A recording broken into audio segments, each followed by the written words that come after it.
In this video, I'm going to tell you a bit about caring for an Australian finger lime.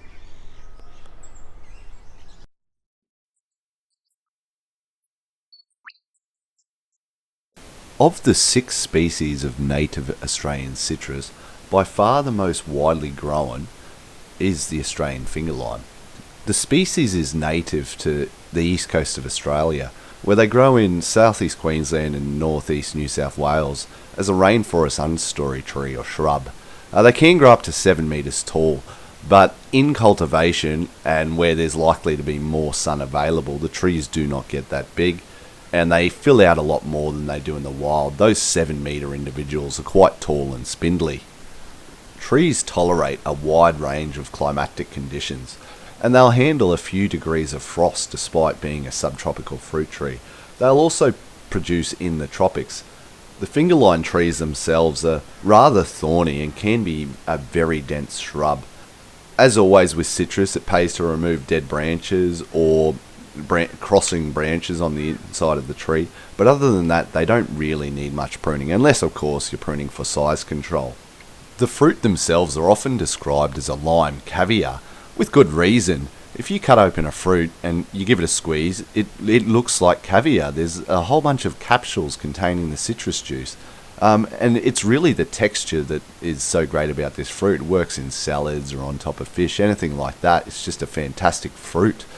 They come in a wide variety of colours, and they'll mature up between 6 and 12 centimetres depending on the cultivar. I do see people eating these ones before they're ready, and they can taste a little bit green. So make sure, if you're going to judge a fruit, if it's the first time you're trying it, make sure it's a fully ripe example of the fruit.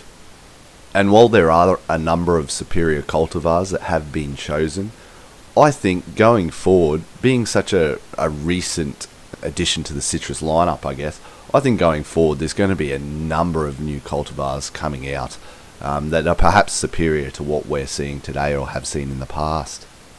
Like with most citrus, to be guaranteed of good fruit, you really need to grow a grafted tree or a asexually propagated tree.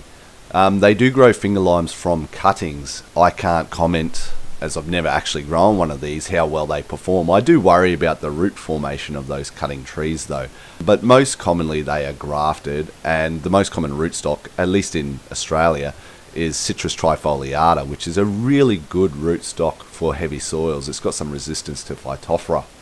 The particular tree that's modelling for us in this video is a warhote, I may be pronouncing that wrong, which is a relatively uncommon variety that grows a really dark fruit. And this particular tree is grafted onto trifoliata rootstock. As for general care, you can treat them like most other citrus.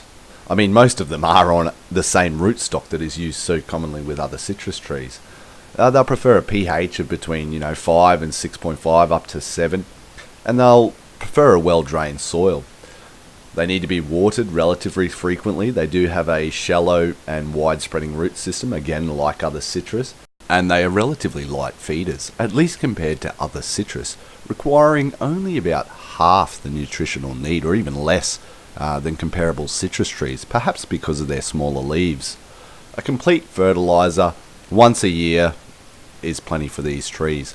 Do avoid the time straight after flowering when the fruit's just forming, as they do have a tendency to abort fruit if fertilized during that period. They will grow in the shade, but full sun always seems to promote more fruiting, so I would suggest either full sun or partial shade. Again, like other citrus, they really are an easy to care for tree. I personally like a layer of mulch around the tree, as it helps to keep the moisture levels higher in the soil and prevent heating of the root zone, which no citrus likes. As always, keep that mulch away from the trunk, but they do appreciate that layer of mulch. I hope you found this video interesting or useful as a bit of an introduction to the Australian finger lime. I am by no means a finger lime expert. I do grow them successfully and have a little bit of experience with them, but the commercial guys really know what they're doing. So if you are looking to get into finger limes in a serious way, do look up some of the ag documents that go through this in more detail and will give you a clearer idea. For the home grower, what I've provided here today will be plenty to get you started, so good luck with your finger limes. Thanks for watching.